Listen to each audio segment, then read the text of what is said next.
Tonight, a troubleshooter reports on some customer complaints about a local satellite installation company called SatView Satellite. And here's Al with his report for us. Well, Don, you know, the problem is virtually anybody can hang up a sign and go into the satellite installation business. But as you'll see in this report, there's a little more to it than meets the eye. This satellite installation, located in the town of Hilton, looks normal.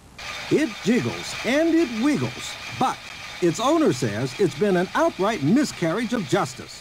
David Green says it even causes electrical shock. In one stated time, there was a problem that, due to the faulty wiring, that actually caused electrical shock upon myself as trying to use it.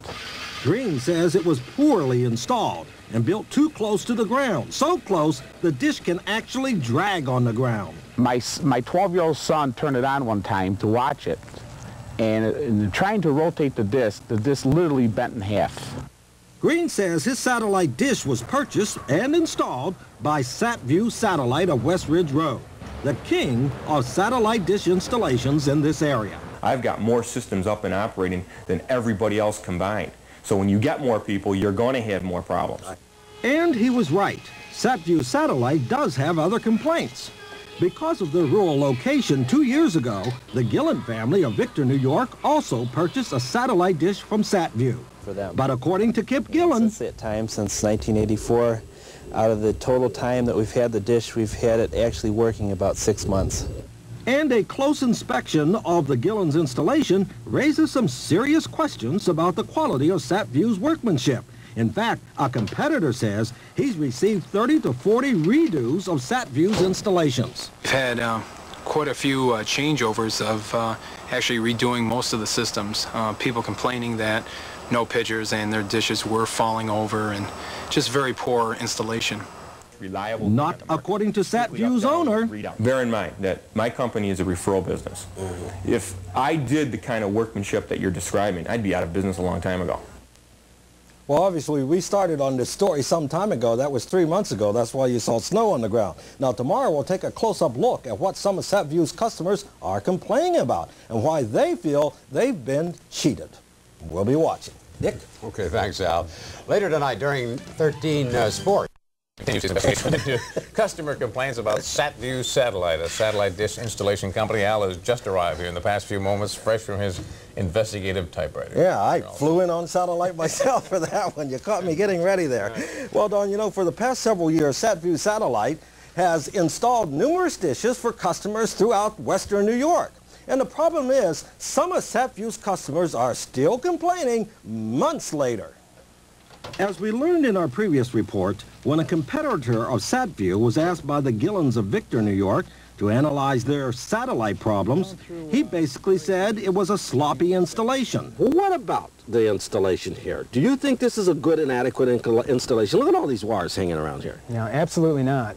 The cable that he uses here are all bulk cables, which should be shielded in some sort of pipe. It's not a direct burial cable like we use.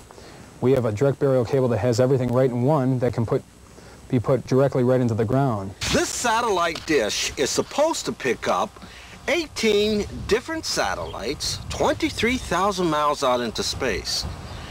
And the problem is, it doesn't pick up any.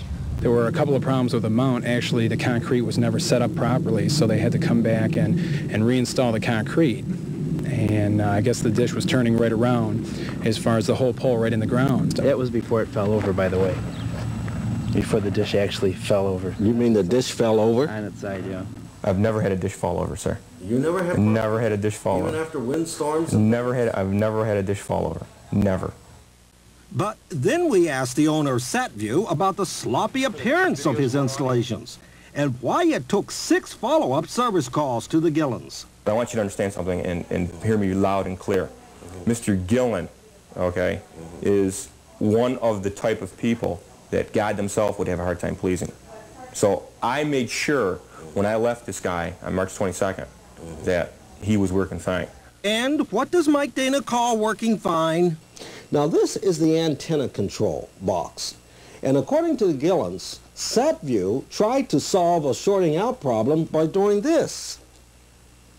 They wrapped tinfoil around the fuse. Later, Dana denied that he put it there, but when he pulled out a fuse from the same type of unit in his office, this freeze frame shows it had tinfoil wrapped around it too. What is that? This is our test unit here. Yeah, but what'd you take This off? piece of tinfoil. That fuse is blown. Do you ever put tinfoil on? No, we don't. No. And Mr. Gillen doesn't have any on his either. No, customers do not.